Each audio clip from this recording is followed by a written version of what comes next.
Oh, it works. There it is. The music works. All right. Jumping Jesus, it works. Hallelujah. Oh, so we've been gone for what? 2 months, 3 months now? So I've gone through a lot of stuff. So it took a little while to think, because usually I'm just finishing something or just starting watching something every time I do this. But I've gone through so much stuff. I kind of had to go back in my mind a little bit to replay what I've been, what I've seen, what I've done, what I've heard. And it just kind of got overwhelming. So I decided to do just the newest thing to kind of keep it a little bit current. And that would be the Sandman on Netflix. Martin, did you ever watch or read the old Sandman comics? I did not. Okay, so But I listened to Metallica's Enter the Sandman. Yeah, same thing. Nope, these were old DC comics from, early 90s. Written by Neil Gaiman, the same guy that wrote the movie Stardust and Coraline and American Gods. He's wrote a bunch of books, done a bunch of comics. They are, I don't know how many of them there are. They spanned out over years. But Netflix decided to try to adapt it into a show, which I thought was going to be a disaster, because apparently Neil Gaiman keeps very tight hold on the stuff that he creates, and he won't just let anybody do it. He only does it if he can have, a big say in it. So I guess they've been trying to make it since, 22 years ago, the early 2000s, and it's never really come to fruition, but somehow I guess he let Netflix do it. Neil Gaiman, was he on the MXC? I'm sorry, that was Gay Ladouche. That was Gay Ladouche. Gay Ladouche. I'm sorry. Gay Ladouche, Neil if you remember. Gaiman. You have some Neil Gaiman fans. But yeah, Sandman's probably one of the most popular comic books of all time. So he wrote it, but multiple illustrators and pencilers and stuff like that. So every comic looks a little bit different and it kind of evolves over time. But the main character is the Sandman, which would be the King of Dreams. And then all of his siblings, which are death and destruction and all of those type of characters. Basically a really old DC property that they gave to him and he just revamped. But they're all, each story arc in the comic is kind of self-contained. Some of the comics are one-shots where it's just one storyline in the comic and then it just changes. They all revolve around these characters. Some of them are like longer arcs. So that's why it was kind of never really understood how exactly they were going to adapt it, because it's all over the place. The artwork's really weird. It's hard to adapt. But they did a killer job, I think. I think there's 9 or 10 episodes. The first 6 are super amazing because they're a shorter arc and then a one-shot.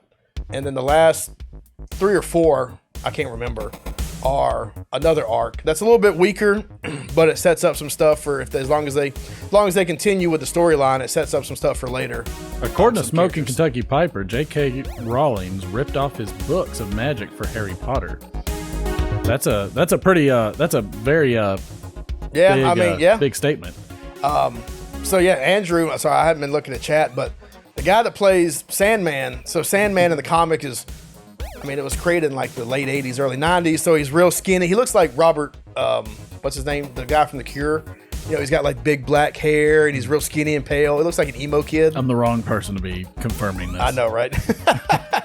Anyways, so he's got a very distinct look in all the books, and they did a really good job. The guy does a really good job with the voice. You don't know what he sounds like because it's a comic book, but he sounds like you would imagine that the Sandman sounds like.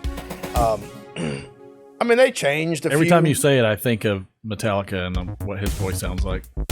Yeah, well. No accounting for taste there, sir? This one's going to go long, so. Go long, baby. Get that reader's pipe out.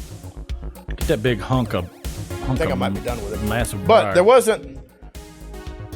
Honestly, I thought I was going to go short. Now I kind of got into it. Do it. Get into it, sir.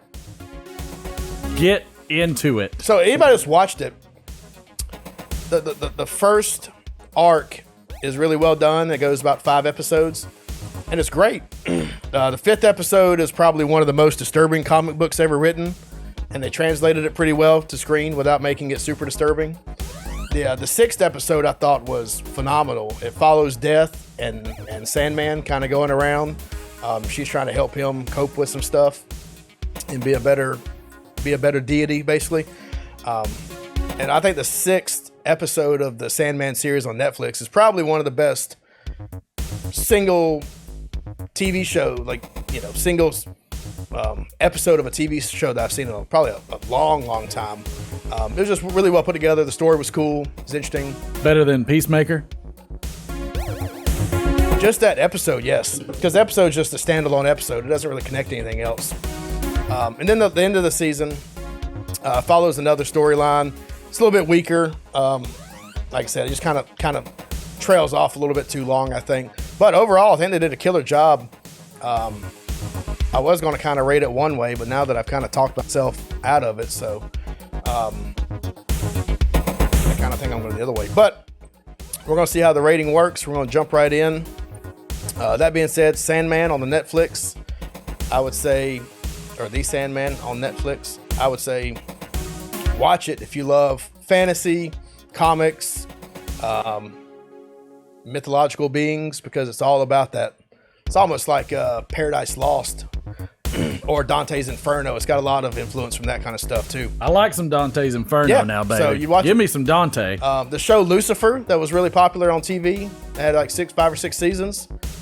Lucifer is actually Neil Gaiman's Lucifer. They just kind of changed him a little bit and did a little story arc with it. But anyways, we're going to rate it. Let's see how we do.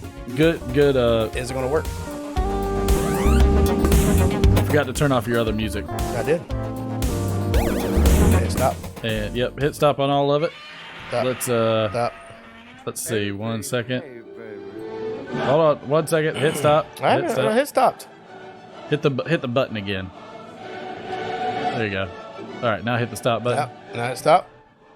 All right. So let's see. Just want to rate this thing. So I know it trailed off a little bit longer. I just didn't prepare correctly, but and I didn't want to spoil anything, so I didn't want to describe the episodes in too deep. But like I said, it's only like 9 or 10. Hit that button. Stop that. Hit the intro again. Yeah. There we go.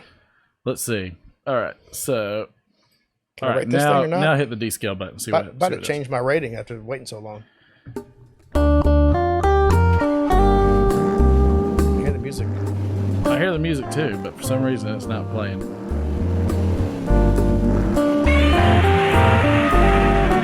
Hit stop. So I'm just gonna tell you. Yeah, just tell. The Sandman Netflix. I'm gonna give it a 5 out of 5, but that's because the first 6 episodes are about a 7 out of 5, and the rest of it's about a 4 out of 5. But I think it kills. I think you should watch it, and let's get back to the regularly scheduled program.